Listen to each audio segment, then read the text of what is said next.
দুৰ্গা পূজাৰ অন্ত পৰিল কিন্তু দশমীৰ দিনাৰ পৰাই আৰম্ভ হৈছে নেপালী সম্প্ৰদায়ৰ আন এক উৎসৱ দেওবাৰৰ পৰা নেপালী সম্প্ৰদায়ৰ লোকসকলে পালন কৰিছে ভাইফোঁটা উৎসৱ উল্লেখযোগ্য যে লক্ষ্মী পূৰ্ণিমাৰ দিনা এই উৎসৱৰ অন্ত পৰিব এই সন্দৰ্ভত মৃদুল বৰুৱাৰ এক ৰিপৰ্ট বিজয়া দশমীৰ প্ৰতিমা বিসৰ্জন দিয়াৰ পৰা নিজান পৰিল পূজাস্থলীসমূহ কিন্তু নেপালী সম্প্ৰদায়ৰ লোকসকলৰ বাবে দশমীৰ দিনাৰ পৰাই আৰম্ভ হয় আন এক উলাহৰ উৎসৱ অসমত বসবাস কৰা নেপালী সম্প্ৰদায়ৰ লোকসকলে দশমীৰ দিনাৰ পৰা লক্ষ্মী পূৰ্ণিমাৰ দিনালৈকে পালন কৰে তেওঁলোকৰ এই উৎসৱ দশমীৰ দিনা দেৱীৰ উপাসনাস্থলীৰ পৰা চাউল ফুল চন্দন আদি সংগ্ৰহ কৰি ফুট দিয়াৰ উৎসৱ পালন কৰে এই সম্প্ৰদায়ৰ লোকসকলে প্ৰতিঘৰ নেপালী লোকে সংগ্ৰহ কৰে এই নিৰ্মালী বয়োজ্যেষ্ঠসকলে কনিষ্ঠসকলক ভগৱানৰ শ্লোক পাঠ কৰি দৈ চন্দন তুলসী মৌ আদিৰ লগত নিৰ্মালী মিলাই কপালত ফুট দি আশীৰ্বাদ দিয়ে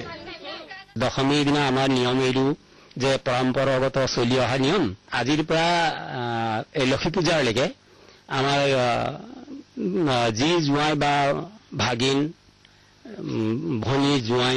সেইবোৰে আহি ফুট লৈ আশীৰ্বাদ এটা লয় নিজতকে বয়সস্থৰ পৰা এই ফুট দিয়াৰ উৎসৱৰ দিনকেইটাত দূৰ দূৰণিৰ আত্মীয় লোকৰ আগমন হয় প্ৰতি ঘৰলৈ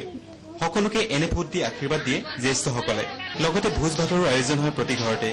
ৰংচঙীয়া সাজ পোছাকেৰে আনন্দমুখৰ পৰিৱেশত নেপালীসকলে 5 দিনীয়াকৈ পালন কৰে এই উৎসৱ টিয়কৰ পৰা মৃদুল বৰুৱা নিউজ লাইভ